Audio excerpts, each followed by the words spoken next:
1 minute to the top of the hour East African time. It is the 5th day of June, the year being 2024.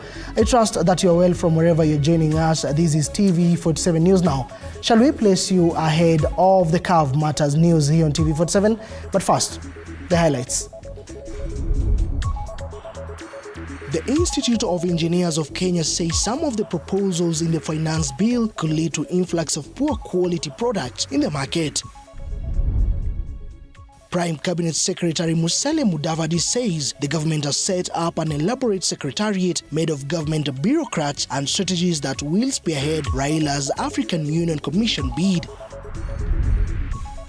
Police in Kuala investigate an incident where a businessman was left counting losses in millions after his houses were demolished.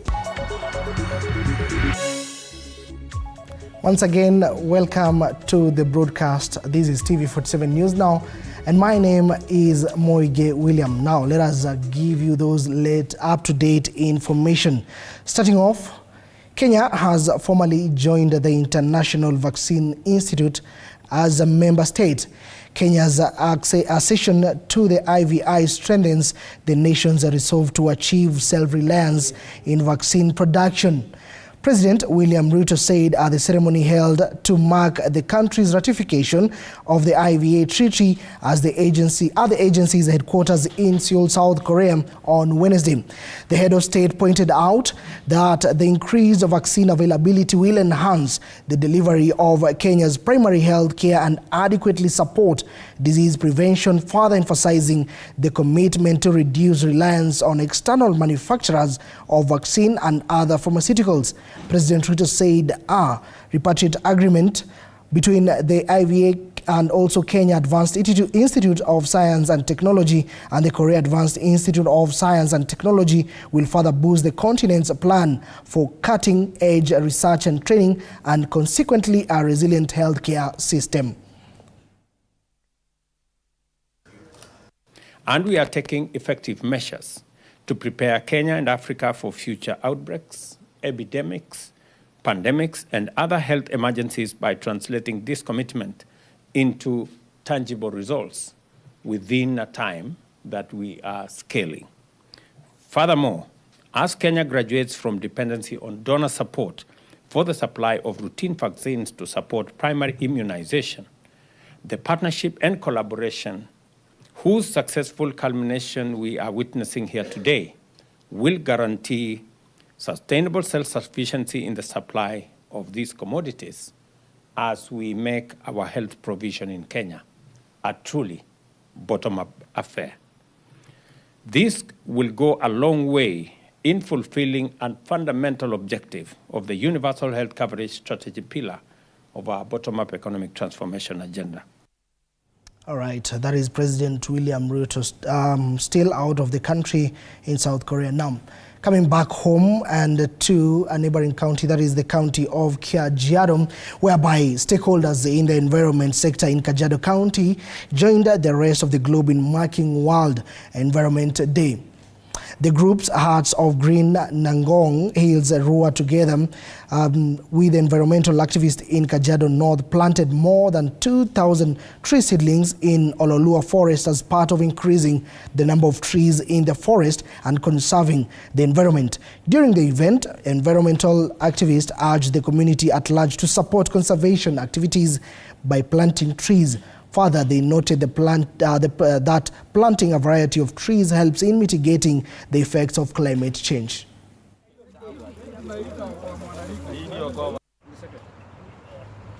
For us, it's one of the best days we've ever had. Reason being, we've chosen Ololua because Ololua stands in Kajiado County, where we know they have really suffered the drought situation in the previous years. We know over 700,000 cattle they lost over that year, which is close to over 2 billion shillings that they lost. So why we came here, it is to come and support them in the restoration of this area, because once we restore, we know this area, rains will come back and there will be good environment. Theme ya mwaka huu ni generation restoration.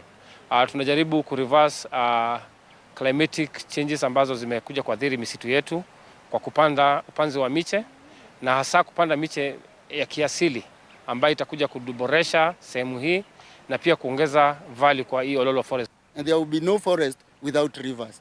And so here we are doing two things. One, we are restoring the forest alongside in the forest, and as well repairing the riparian area on both sides of Bagadi River, which is one of the biggest sources of Athi River that drains into the Indian Ocean. So this is an important activity today for us, not only for the conservation and also planting of trees, but also bringing back and creating a space for biodiversity to thrive. As Wagaramatha Institute, we commit to be here for the next 3 years to ensure that the trees that we have planted today, together with the Community Forest Association and the Water Resources User Association, and Wagaramatha alumni student and the Heart of Green and the IBC and the organization that have joined us here, that we have a commitment to make sure that we make the trees. All right, we are still keeping tabs with matters the World Environment Day. We have quite a number of special stories in our subsequent bulletins, so do keep it TV47 at 7 and 9. Now, to matters education. Junior secondary school teachers in Lodwam, that is in Turkana County, have boycotted work, insisting their protests are still ongoing until their welfare and back-to-work formula are addressed. Among the issues they raised during the protest include failure by the government to hire them under permanent and pensionable terms. The teachers urged for or rather what they termed as a long-lasting solution to their grievances to sustain this competency-based curriculum. Kandarasi si halali, si ndivyo? Na niwaulize, je, nyinyi mlitia sahihi katika uhuishaji wa nyaraka hizo za kandarasi? Ulitia sahihi popote? Basi serikali ilihuisha wenyewe bila sisi kujua wala kutia sahihi popote, na tunasema ni kosa. Waweke maanani sana walimu hawa, la sivyo mfumo unayumba na utazama. Some of the moguls in Turkana County have not yet been paid, and we do not understand what is the reason. Our moguls were very understanding, they were patient, they did not demonstrate. I want to inform the TSC County Director, Turkana County, to ensure that these payments are made as soon as possible. Yes. From Turkana County, let us take a look on what is taking shape in Kwale County, whereby the county government has launched the construction of a dam in Kasemeni area in order to address the water shortage issue that have affected that particular area. All right, we are still keeping tabs with that particular story, and we'll bring you more details in a short while.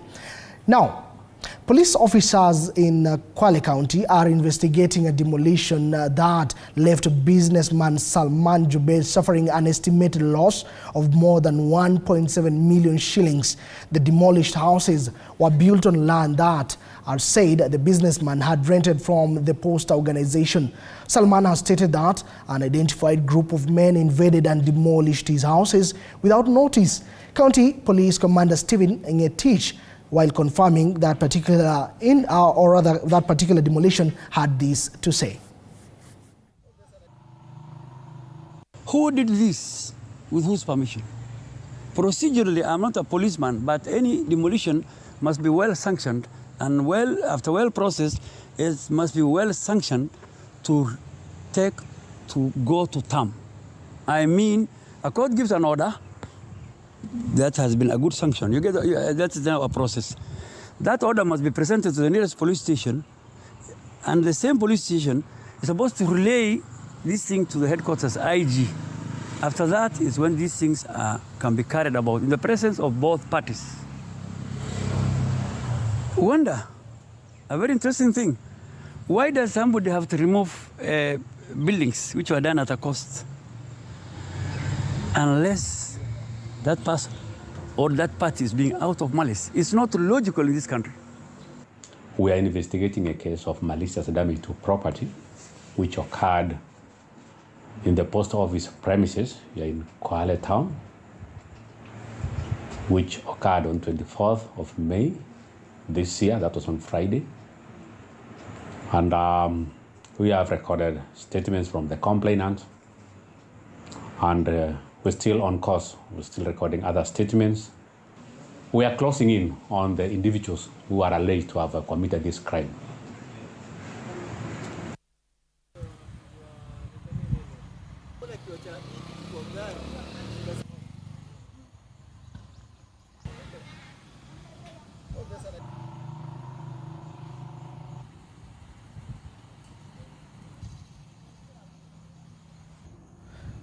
In other news, 2 men suspected of stealing vehicles in Limuru and Kabete areas were today arraigned at the Limuru Law Court, where the first accused, Isaiah Ndirango, pleaded not guilty of the charges leveled against him.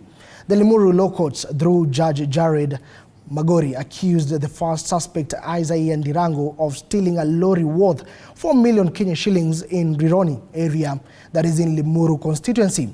The second accused, who goes by the name John Kiago, accepted to be a witness in the case for the prosecution, with the first suspect, Isaiah Ndirango, being granted a 1 million shilling bond and a 500,000 shilling cash bail.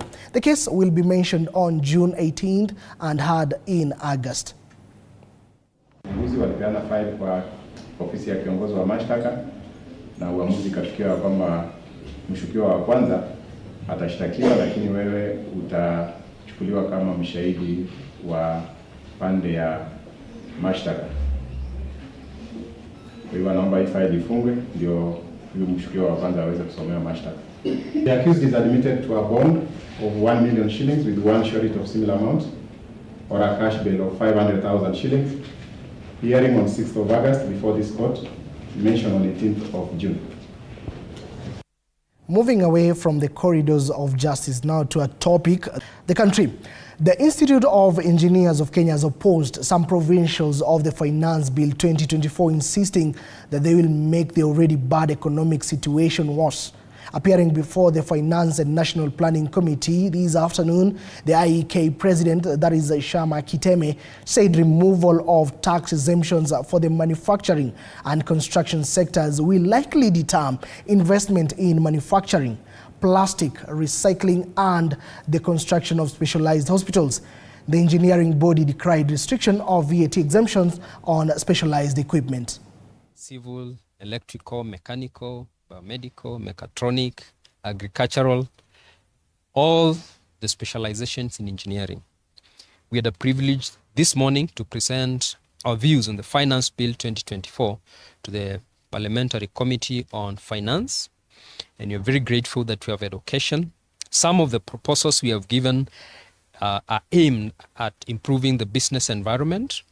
We are encouraging manufacturing, and we are proposing tax exemptions on the implements that are going to help manufacturing possible.